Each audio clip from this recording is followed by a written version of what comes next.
Queridos irmãos, a graça e a paz do Senhor Jesus Cristo, Senhor da igreja, nosso Senhor, Senhor das nossas vidas, das nossas casas. Nós vamos pensar na palavra de Deus agora, nos próximos minutos, e eu gostaria de convidá-los a abrirem a palavra de Deus em Atos capítulo 2, o versículo 42 a 47. Atos capítulo 2, dos versículos 42 a 47. Eu gostaria de falar nessa noite, meu tema nessa noite é o legado de Pentecostes. O legado de Pentecostes. Eu estou usando essa expressão, o legado de Pentecostes, mas em específico o termo o legado, por conta de estarmos às vésperas de uma Olimpíada no Brasil, e essa expressão, o legado, tem sido muito ouvida, e eu acho mesmo que ela tem um significado bem importante, vale a pena pensarmos um pouco sobre isso.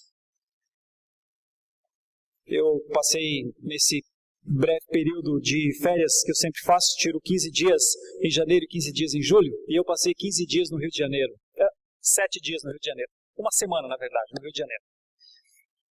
E pude ver com os cariocas o que é o legado das Olimpíadas no Rio de Janeiro. A palavra legado é não usada no nosso cotidiano, mas a palavra legado, ela tem o seguinte significado: algo que vem para se estabelecer como algo definitivo, que fica para as próximas gerações. Um legado é alguma coisa feita num intuito que alguém faz para o benefício de muitos.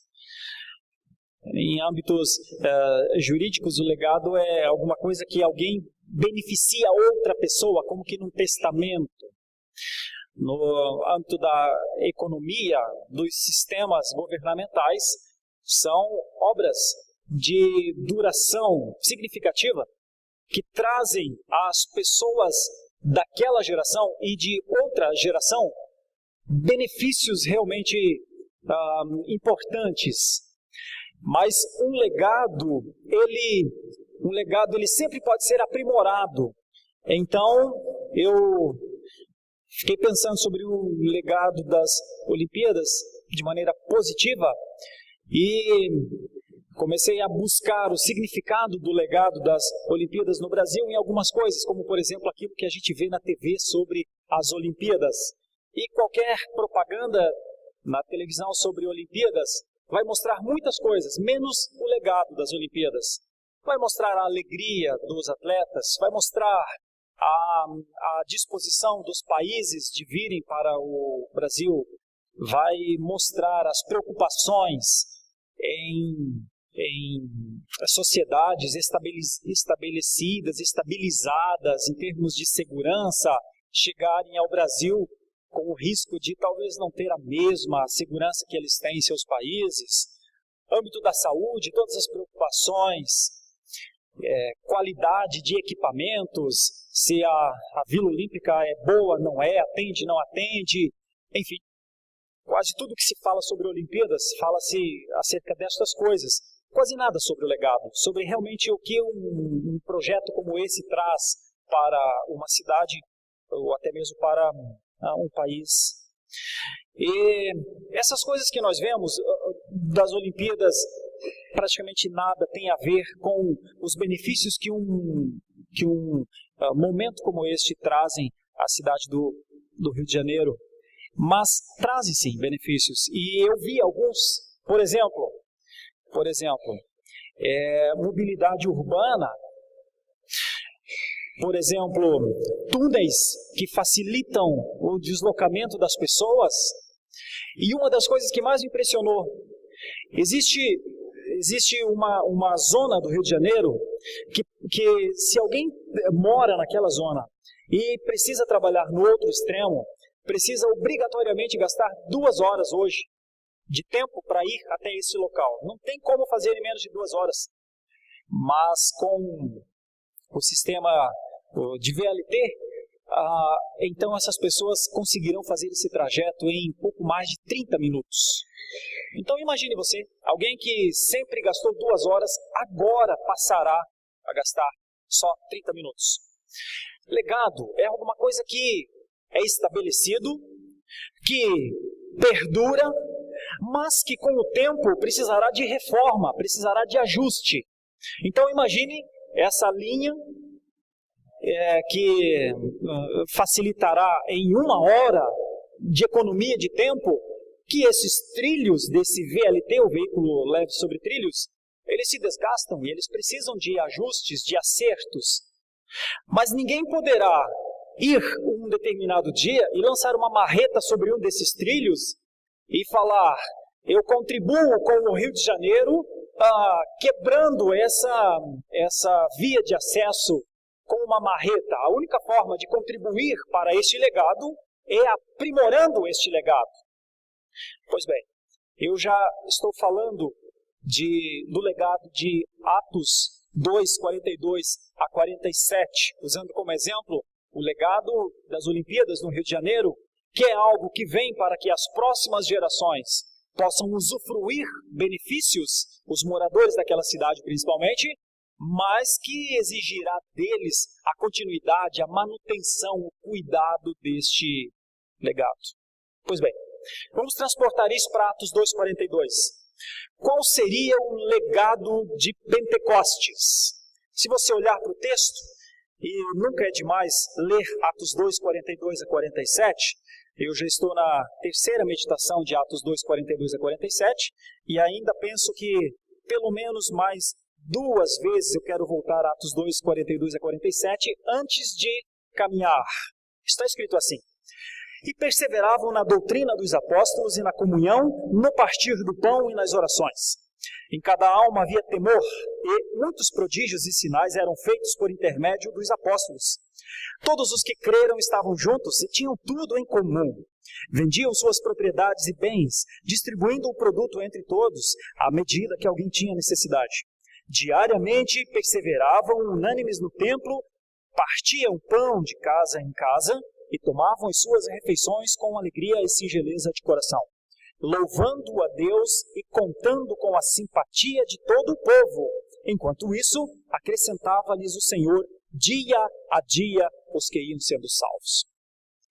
Minha linha de raciocínio acerca do tema o legado de Pentecostes é que a partir deste momento, Atos 2, 42 a 47, o exercício desse momento, a prática desse momento, porque nós estamos lendo, mas nós estamos lendo algo que este povo viveu. Para nós é uma leitura de um texto, mas para eles era a prática do seu dia a dia. 2 coisas fundamentais foram estabelecidas. O legado de Pentecostes, ele está com 2 ênfases. Uma das ênfases do legado de Pentecostes foi o relacionamento vertical.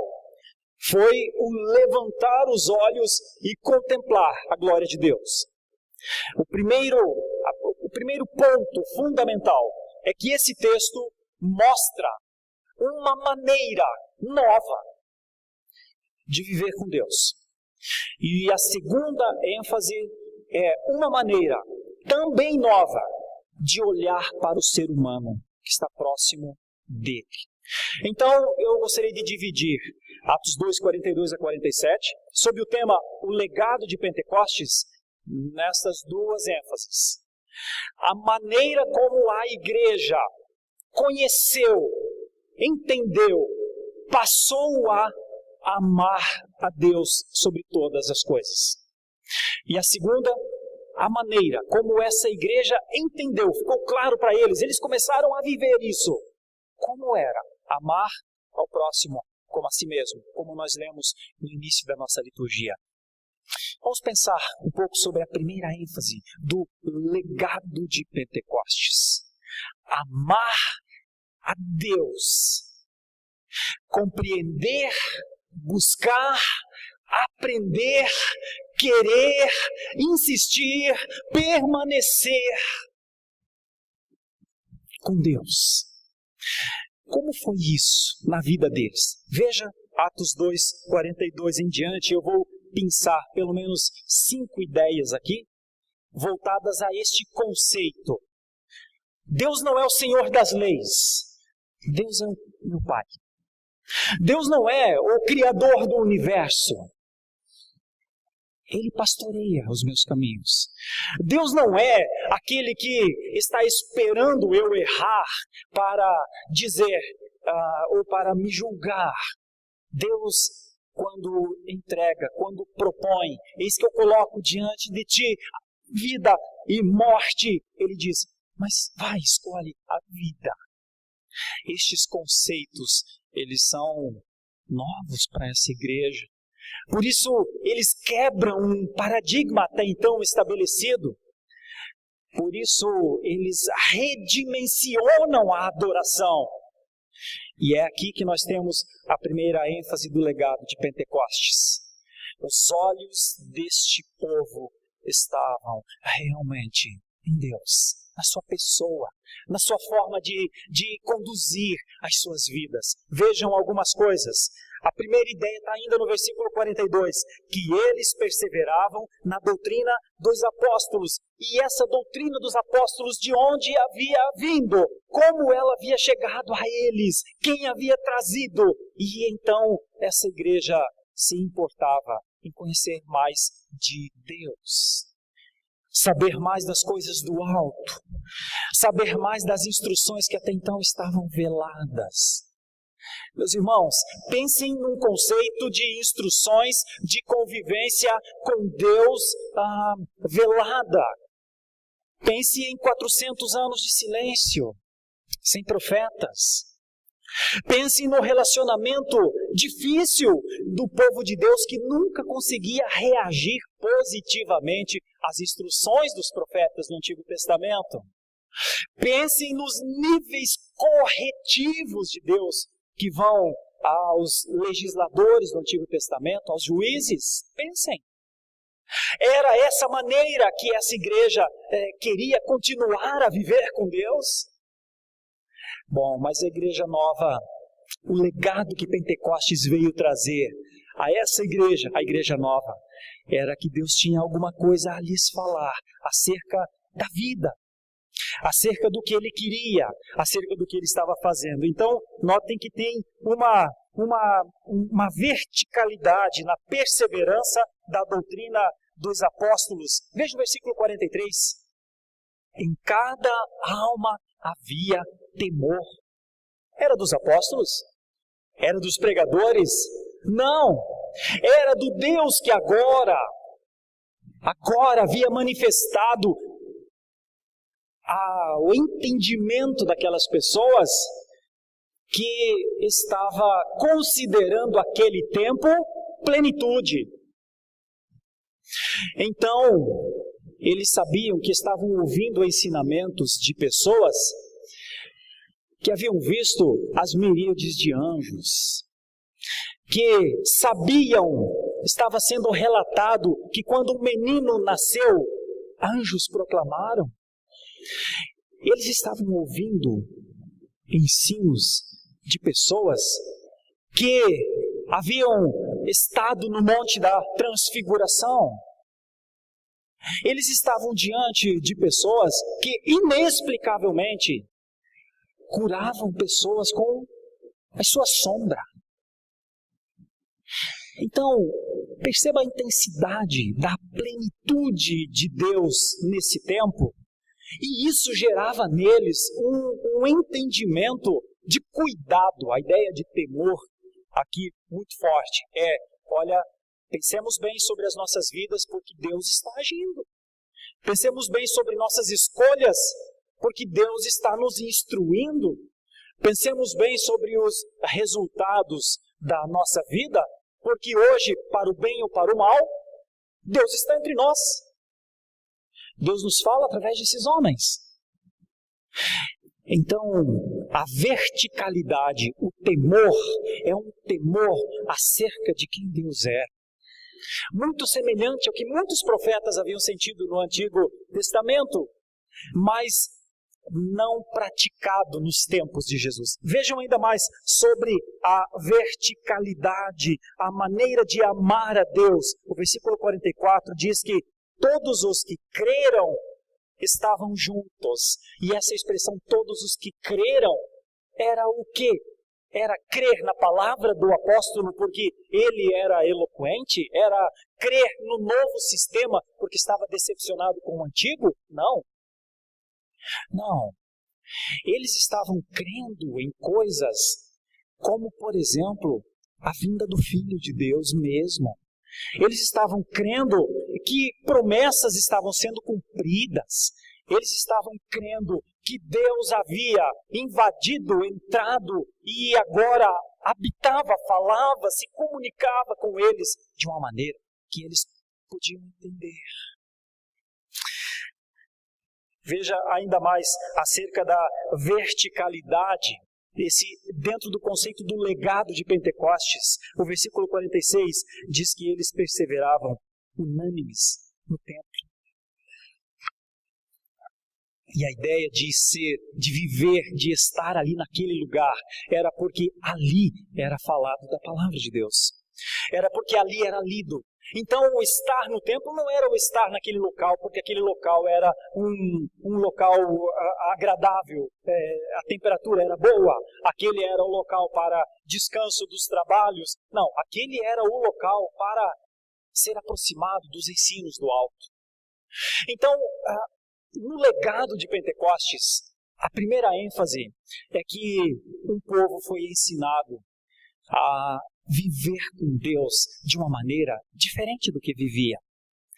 A viver com Deus numa intensidade maior do que conhecia. E a se relacionar com este Deus numa relação filial, numa relação de herança. A se relacionar com este Deus, a crer na forma como esse Deus falava a eles agora. Veja mais, ainda dentro do conceito de verticalidade, de amor a Deus, o versículo 47 diz que eles louvavam a Deus, louvando a Deus, e nós temos uma última expressão, depois do enquanto isso, acrescentava-lhes o Senhor dia a dia os que iam sendo salvos. Com isso, eu dou uma paradinha no texto para conceituar mais uma vez o conceito profundo de legado. Se você hoje falar nos meios cristãos, é claro, nós estamos em 2016. Se você conversar com cristãos e você perguntar quem é você, de qual igreja você é, os rótulos são inúmeros. Então hoje nós temos alguém dentro do grande ramo do cristianismo que pode se considerar, eu sou católico, e ele se considera cristão. O outro diz, eu sou evangélico, e ele se considera cristão. O outro diz, eu sou tradicional, e ele se considera cristão. O outro diz, eu sou pentecostal, e ele se considera cristão. O outro diz, eu sou neopentecostal, e ele se considera cristão. Em tese, via de regra, no Ocidente, você pode perceber que todos se consideram cristãos.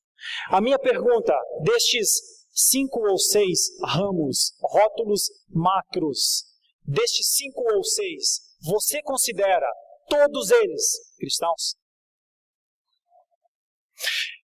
Quais destes rótulos são expressões do legado de Pentecostes? Quais desses conjuntos doutrinários são aprimoramento do legado de Pentecostes? Quais destes ramos de pensamentos enormes entenderam o legado de Pentecostes e foram aprimorando este legado? Quais destes ramos são continuidade de algo estabelecido em Atos 2:42 a 47? E quais destes ramos não são herança do legado de Atos 2:42 42 a 47, no conceito de adoração, de vida com Deus. Eu sei que isso é muito polêmico, mas eu não posso me furtar a isso, não posso. A igreja reformada, em determinado momento, em 1500, percebeu que só tinha um jeito deste legado ser continuado, era reformar os trilhos. Então, em 1500, aquele trilho, eu vou usar o exemplo do VLT do Rio de Janeiro, aquele trilho que foi iniciado na zona portuária do Rio de Janeiro, hipoteticamente, que foi construído para ir até o extremo da zona oeste do Rio de Janeiro, hipoteticamente. Ele foi construído agora, em 2016, e ele está liberado para que as pessoas que trabalham usem esse trilho.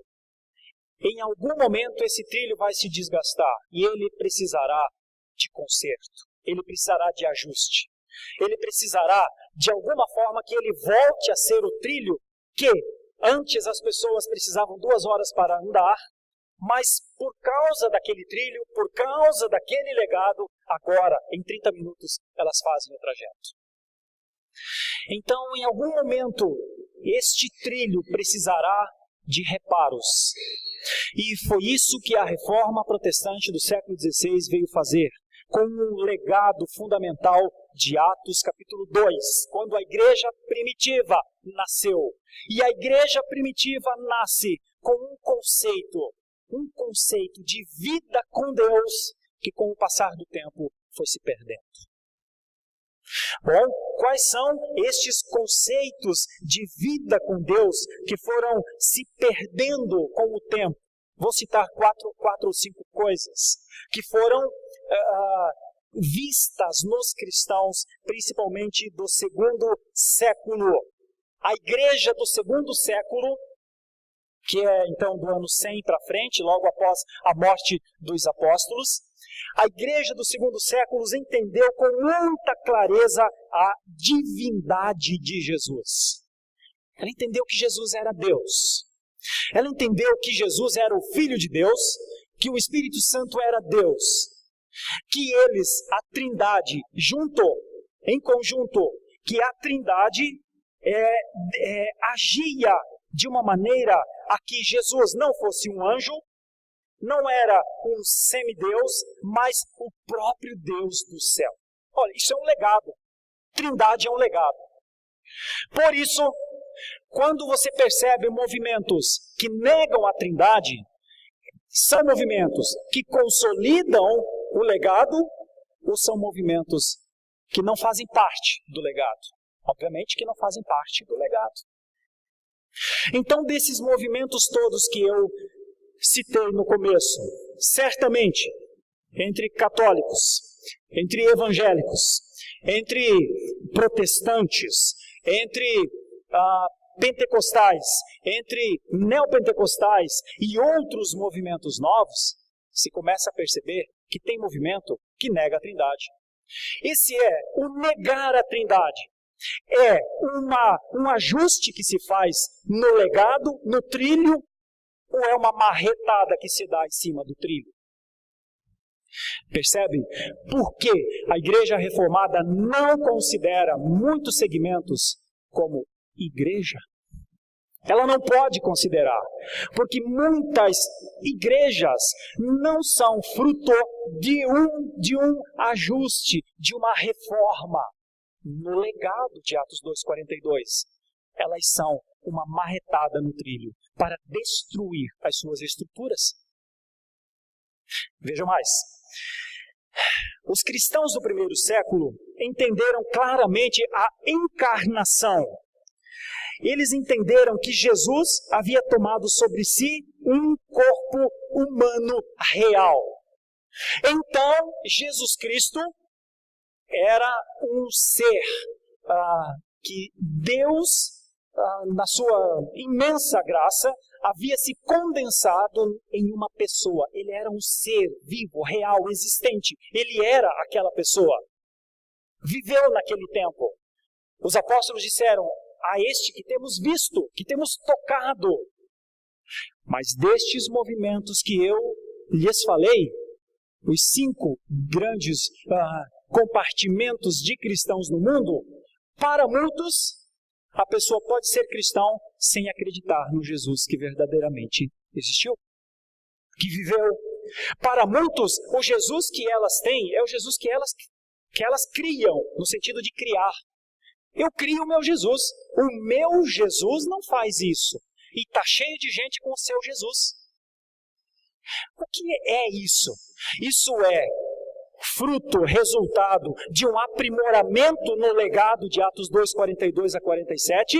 Ou isso é uma marretada naqueles trilhos? Então, eu quero lhe levar a pensar, nos dias atuais, será que tudo que se fala de igreja cristã é realmente igreja cristã? Resultado do legado da vida com Deus, da adoração a Deus, do temor a Deus, de Atos 2, 42 a 47? Ou são realmente instituições destrutivas deste legado, que desconsideram este legado? Dentre as desconsiderações, a pessoa, a fala, a ordem, a instrução de Jesus e o poder das suas palavras. Para muitas dessas instituições, Jesus não tem poder nas palavras. A pessoa tem o poder da palavra. Eu tenho o poder. Eu determino. Eu quero. Eu afirmo.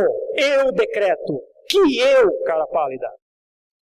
Não no cristianismo de Atos 2, 42 a 47. Então, e aqui entram os conceitos talvez mais polêmicos. Possivelmente, eu considere muito menos instituições como igrejas do que talvez você considere. Eu vou ser muito sincero com você.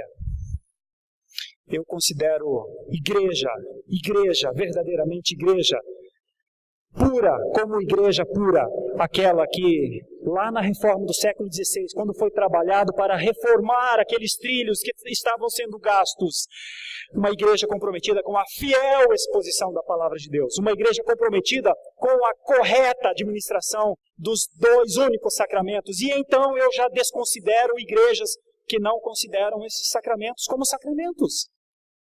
E mais, com o passar do tempo, estes 2 sacramentos, o sacramento da ceia do Senhor e o sacramento do batismo do Senhor, foram adulterados. Igrejas vieram, e eu não estou fazendo divisões se é tradicional, se é pentecostal, inúmeras igrejas vieram e corromperam um desses sacramentos. E uma das grandes situações difíceis de serem explicadas tem a ver com a prática, a forma prática batismal atual. Irmãos,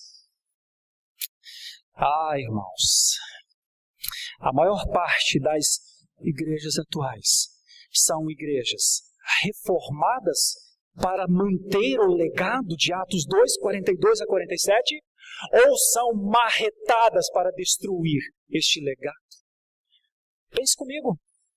Avalie isso. É tempo de reflexão, é tempo de pensar, não é tempo de fé cega, não é tempo de fé apaixonada, não é tempo de ilusões, não é tempo de desenvolvimento de conceitos pessoais, subjetivos, porque a fé cristã não é subjetiva, a fé cristã é objetiva. E Atos 2, 42 a 47 mostra, na primeira ênfase, uma relação muito intensa no entendimento das coisas que Deus falava. Deus muda? Não, Deus não muda. O que é que muda? O que muda são os trilhos que precisam de reforma. Mas o que é uma reforma na igreja? Uma reforma na igreja é destruir o que foi feito? Não, uma reforma na igreja é corrigir. Pois bem, daí nós temos muitas outras derivações. Uma coisa que era muito conhecida na igreja do primeiro século era o reconhecimento da autoridade das Escrituras. Com o passar do tempo, a Escritura não tinha mais a mesma força. A igreja romana perdeu o conceito da palavra de Deus como a a norteadora das nossas vidas. Chegou um momento que a própria igreja passou a interpretar as Escrituras para as pessoas. Pois bem, pois a reforma veio para corrigir isso. A reforma veio para dizer, Bíblia na sua língua. Bíblia para você. Mas quando a reforma vem para reformar os conceitos reformados, eles precisam gerar pessoas reformadas. De que adianta a reforma protestante falar, de hoje em diante, só as Escrituras, ok? Leia, seja dirigido pelas Escrituras. Se a minha alma é católica, se o meu jeito de pensar é que alguém tem que interpretar as Escrituras por mim, se o meu jeito de pensar é que para mim não são só as Escrituras, mas também vale a tradição. A reforma protestante não veio para ser só conceitos, a reforma protestante veio para reformar pessoas. Mas veio a reforma protestante, vamos comemorar 500 anos daqui a pouco. Os outros movimentos que vieram depois da reforma protestante são movimentos que reformam aquele trilho, ou muitos desses movimentos são movimentos que lançam a marreta sobre o trilho? É sobre isso que eu quero conversar contigo. O legado de Atos 2, 42 a 47, na verticalidade que é a adoração a Deus, o reconhecimento da soberania de Deus, o reconhecimento do centro de todas as coisas. O centro não sou eu, o centro não é a minha vontade. Tanto é que uma das coisas mais fortes de Atos 2,42 é o temor.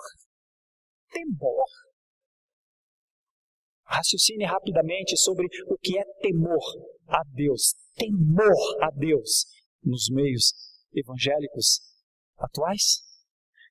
Então a forma de temor a Deus, o legado do temor a Deus de Atos 2, 42 a 47 é presente nos movimentos chamados cristãos?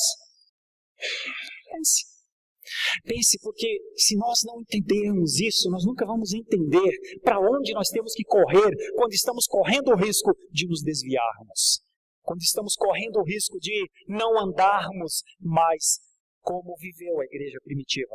O grande risco da igreja é se afastar dessa forma de viver, da forma de olhar a Deus, da forma de amar a Deus, da forma de temer a Deus, da forma de louvar a Deus.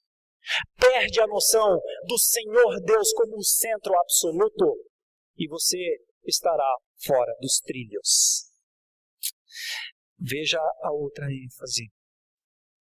A outra ênfase também nos versículos 42 a 47 recai sobre as pessoas agora.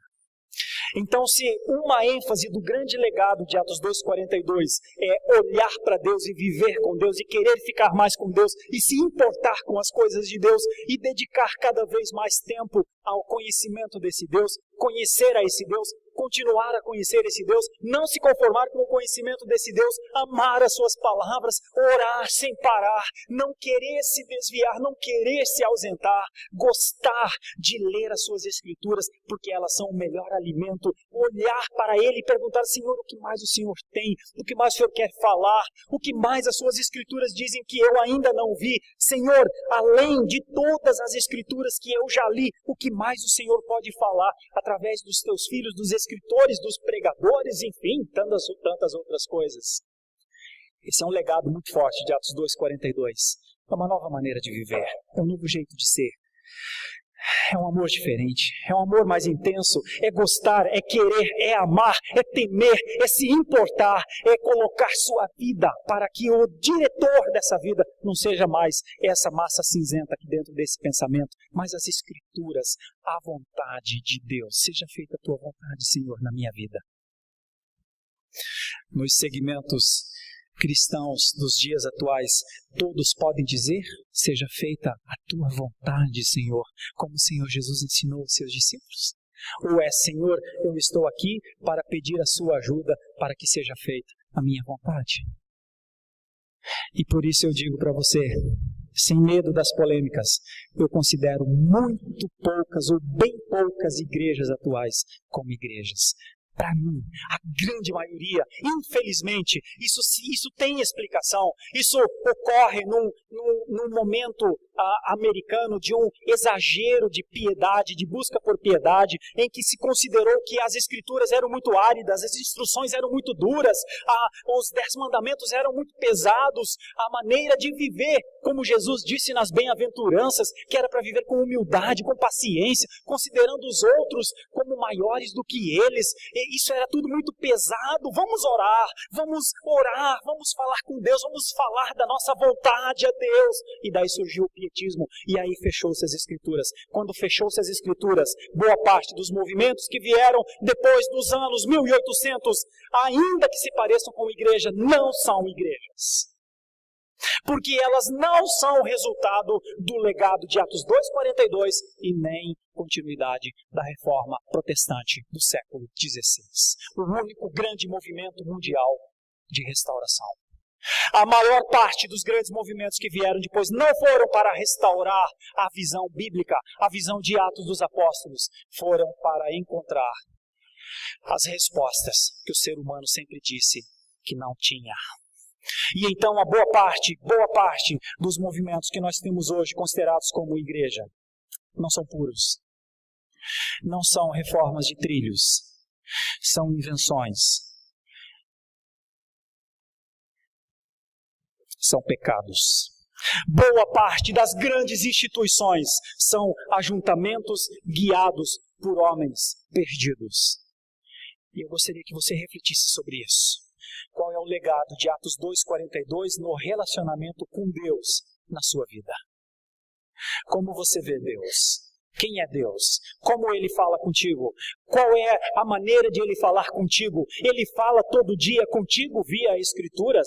Ele lhe orienta nas suas decisões via Escritura? Ele lhe orienta dentro da sua casa via Escrituras? Eu e você sabemos como é ser pai, marido, comerciante, trabalhador, convivente social via as Escrituras? Ou nós sabemos, vivemos mais influenciados por movimentos que não fazem parte do legado de Atos 2,42?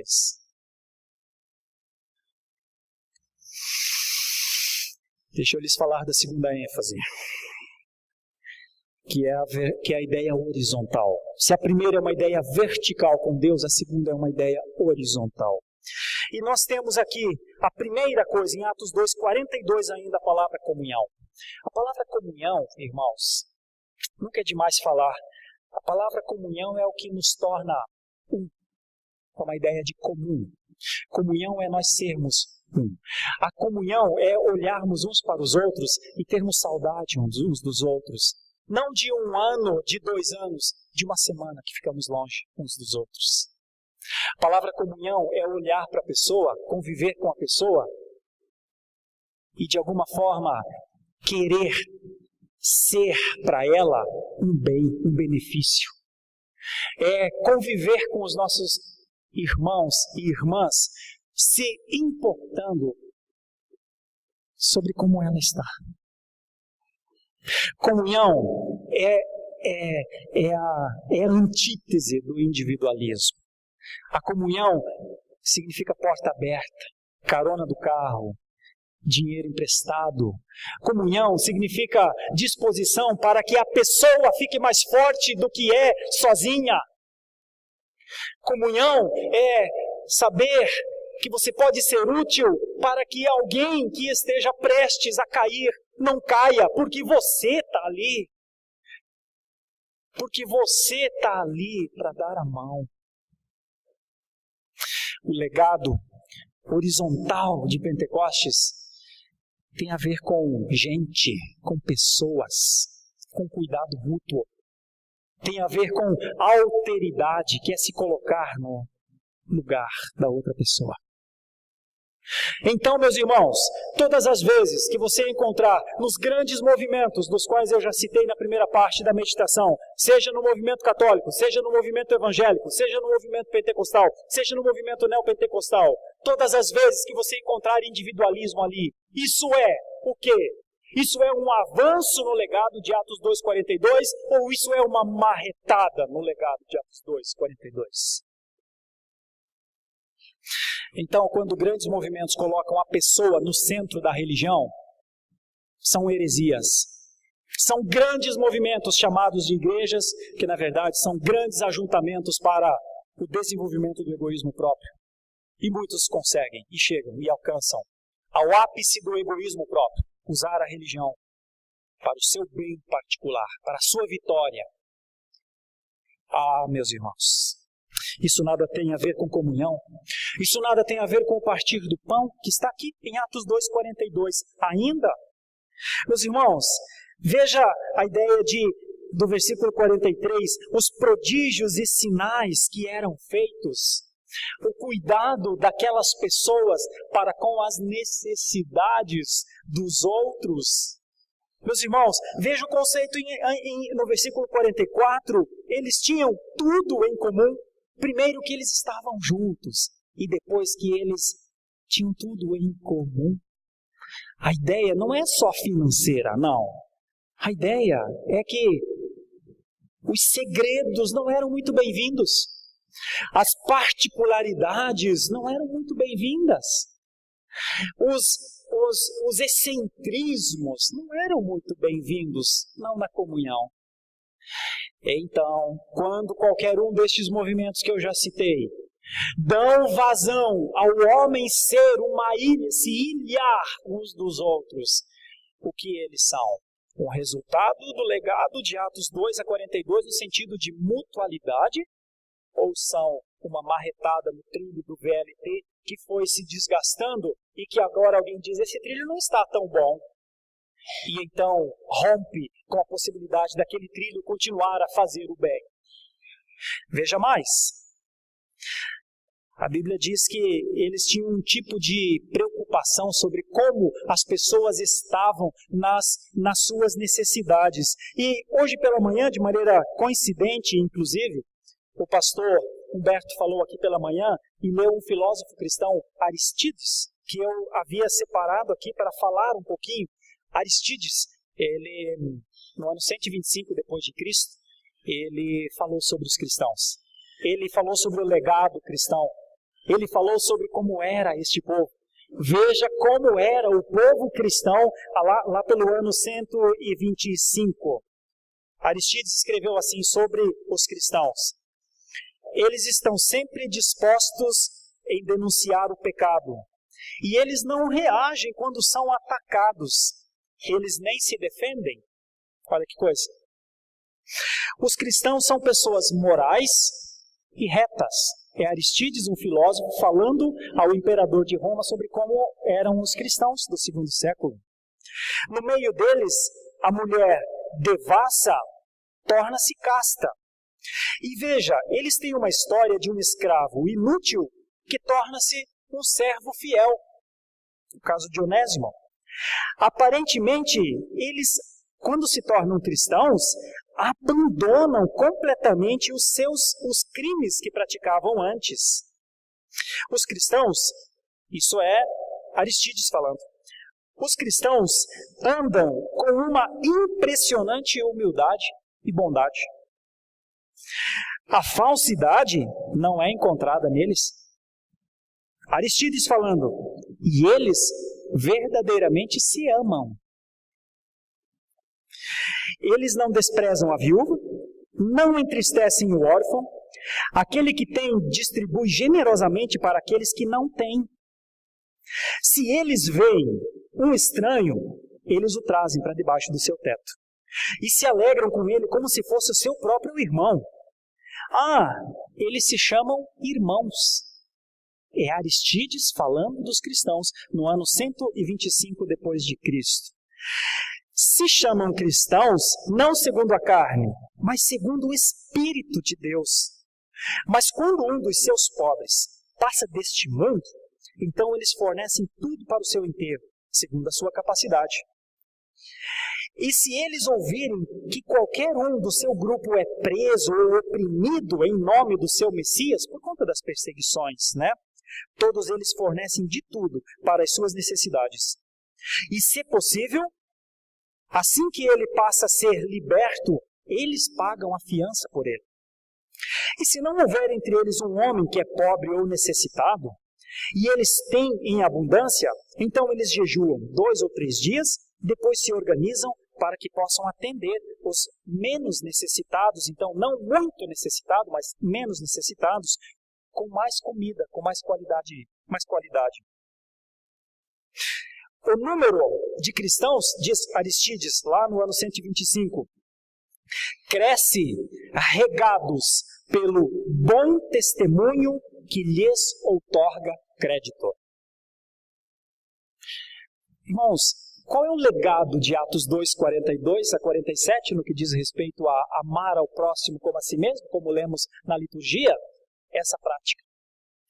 Aristides testemunha que o Evangelho transformou pessoas. Aristides testemunha a bondade do cristianismo. Por isso, eu retomo a ideia.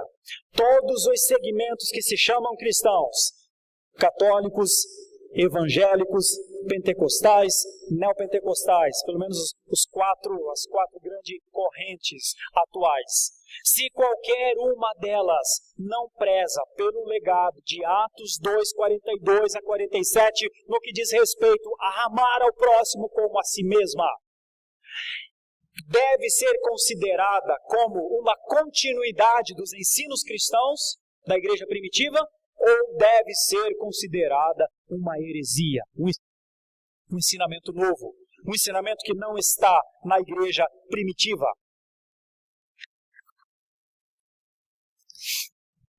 Por isso, irmãos, quando se fala de legado, isso aqui foi um momento, Atos 2, 42 a 47, foi o Pentecostes colocado em prática. Então, qual é o legado de Pentecostes para muitas pessoas nos dias atuais? O legado de Pentecostes para muitas pessoas nos dias atuais. O que importa em Pentecostes para muitos dos movimentos atuais não é uma nova maneira de conviver com Deus, um novo jeito de viver com Deus, uma nova adoração a Deus, uma nova maneira de compreender que Deus é o centro e não nós. E também para boa parte dos segmentos chamados cristãos, o amor ao próximo não é este amor testemunhado por Aristides no ano 125. E é aí que nós precisamos chegar a algumas conclusões. Atos 2, 42 a 47. A igreja primitiva, o Pentecostes, deixou o que para a igreja? O dom de línguas? Não, esse não é o legado. Então, aqueles que introduziram isso, estão contribuindo com o legado ou estão dando uma marretada no trilho? Aqueles que em algum momento reconfiguraram, redimensionaram o jeito de viver, tornando o cristianismo uma ferramenta para as suas conquistas pessoais, a teologia do que se chama, eu digo teoria, mas alguns acham que é uma teologia. Não é uma teologia. Não existe uma teologia chamada de teologia da prosperidade. Existe um conceito feito que diminuiu o entendimento de provisão de Deus, de cuidado de Deus, de atenção de Deus, mudou o eixo para a minha vontade, o meu querer, e passou a se chamar então de teologia da prosperidade. Aqueles que inventaram que o cristianismo pode, deve e tem até regras para que a pessoa se torne mais próspera, são continuidade do legado de Atos 2, 42 a 47, ou são marretadas no trilho da história do cristianismo? Aqueles movimentos que desconsideram a generosidade, a bondade, a convivência e permitem, incentivam que as pessoas literalmente se afastem uma das outras porque é um perigo andar em sociedade, porque não se pode confiar em ninguém. São avanços do legado de Atos 2, 42 a 47 ou são marretadas no trilho que impedem o avanço e o benefício do cristianismo ao mundo? Essa reflexão, se não for feita, nós perdemos o trilho da história do cristianismo. Eu quero finalizar, irmãos, lhes convidando a refletir que Atos 2, 42 a 47 deixou sim um legado. Jerusalém foi o centro do mundo naquele momento, e que o que se estabeleceu ali naquele momento foi uma prática nova, um jeito diferente de ser. Diferente da forma como o Antigo Testamento via adoração e comunhão. A partir de Atos 2, 42, a igreja começou a se reunir, tendo Deus como centro de tudo e tendo o próximo como uma importância elevadíssima, a ponto de considerar o próximo como a ele mesmo. Qualquer movimento que nos afaste da adoração de Deus como Deus é e da pessoa, do ser humano que Deus criou para que sejamos um com Ele, não são acréscimos, não são reformas, mas são introduções que devem ser rejeitadas pelos cristãos. Por isso, eu fugiria da ideia dos rótulos. Nos dias atuais, muitos têm muitos orgulhos pessoais de serem desse movimento ou daquele movimento. Tem católico que não é cristão, tem evangélico que não é cristão, tem pentecostal que não é cristão e tem neopentecostal que não é cristão, quando na verdade importaria ser cristão. Tem gente dentro, e muita gente, e milhões de pessoas, a grande massa dos cristãos atuais está segmentada em alguns desses rótulos. A grande maioria ainda não conseguiu compreender Atos 2, 42 a 47. Quem é Deus e quem é o homem. Que o Senhor nos dê graça para em 2016, dentro de uma igreja reformada, que nós possamos ler as Escrituras e aplicar as suas verdades às nossas vidas. Tudo o que ultrapassar de Atos 2, 42 a 47 como modelo de igreja, foge, se afaste. Qualquer ênfase que estiver fora destes conceitos de um legado como foi o de Atos 2 a 42, de 42 a 47, certamente são invenções que não farão bem à sua fé e nem a de ninguém. Por isso, no âmbito da apologética, embora seja desgastante demais, alguns continuam a se levantar para dizer que mal é mal. Boa parte do movimento cristão atual não é continuidade do que foi reformado no século XVI. Fujam disso. Não se apeguem a isso. Boa parte do que hoje se fala em termos de fé não é uma fé. É uma esperança pessoal criada pelo ser humano a partir da sua percepção do que é bom para ele. Boa parte dos grandes movimentos atuais fazem mais mal que bem, farão mais mal que bem. E eu tenho pregado desse púlpito, nossos pastores têm pregado desse púlpito, nossas visualizações na internet vão pelo mundo afora e nós sofremos perseguições por causa disso, mas não tem como voltar atrás. Ou nós trabalhamos por uma igreja com níveis de pureza elevado, com a fiel exposição das Escrituras, com a correta administração dos sacramentos e com o exercício adequado da disciplina, ou contribuiremos para esse cristianismo desgovernado que está aí afora. Esse cristianismo que pastores fundam seus movimentos, que brigas geram novas igrejas, que pessoas se descontentam com a pregação da palavra porque dói nos seus ouvidos ter que se transformar. E elas não querem a reforma. Elas querem sucesso. A reforma aponta um sucesso, o de Deus, o seu plano redentivo. E no plano redentivo de Deus, nós estamos dentro do sucesso de Deus. Somos salvos. Somos peregrinos. Salvos para viver nesses tempos cada vez mais difíceis. Não melhores, cada vez mais desafiadores, para que lá no final nos encontremos em glória com Ele. Essa é a máxima do cristianismo destes tempos. Por isso eles viviam assim em 125.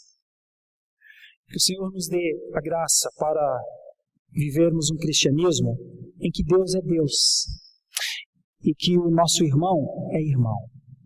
E não o Deus que eu crio e o irmão que eu não quero conhecer. E não o Deus que eu formato, eu digo como eu quero que ele seja. E para o meu irmão, eu digo como eu quero que ele não seja. Que nós vivamos um jeito de ser com temor a Deus, daquele que faz a gente se ajoelhar nas nossas casas, lamentar pelos nossos pecados, pedir perdão e ser perdoado. Um cristianismo que olha para a pessoa que está no nosso lado e não espera, não vê nele cifrões, não vê nele uma escada para eu subir e ser mais visto, mas vê nele alguém que eu possa contribuir para o bem dele. Enquanto não tiver uma convivência com Deus, com ele sendo o centro, e uma convivência com o ser humano como obra de Deus, para que eu seja um benefício na vida dele, estamos fora dos trilhos. Que Deus nos dê graça, porque as Escrituras existem, e a reforma veio consolidar as Escrituras nas nossas vidas. Que Deus nos dê graça para nos dias atuais vivermos com esse legado, passarmos aos nossos filhos e então percebermos o sucesso de Deus na vida dos nossos filhos. Nós vamos cantar uma canção agora, e essa canção tem a ver com o legado de Pentecostes, é o hino 289. Eu vou convidar os irmãos a ficarem em pé, porque o hino 289 mostra essa igreja que adorava a Deus assim e que amava o seu irmão dessa maneira. Deus foi acrescentando pessoas a essa igreja e ela se tornou a igreja cristã que existe hoje. Mas veja que existe uma participação nossa. Cantemos. Qual é a nossa participação no legado de Atos 2, 42 a 47?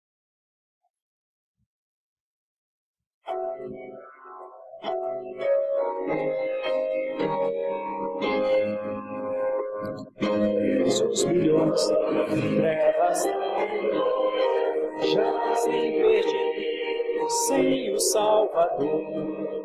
Oh, que irá as novas loucuras, pois em Cristo salva o pecado.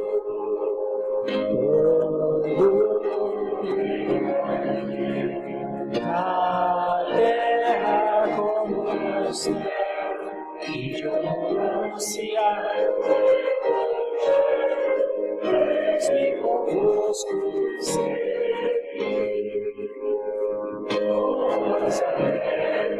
estou todo mundo, onde sempre andar, crentes em Cristo, e as vossas forças a vos libertar.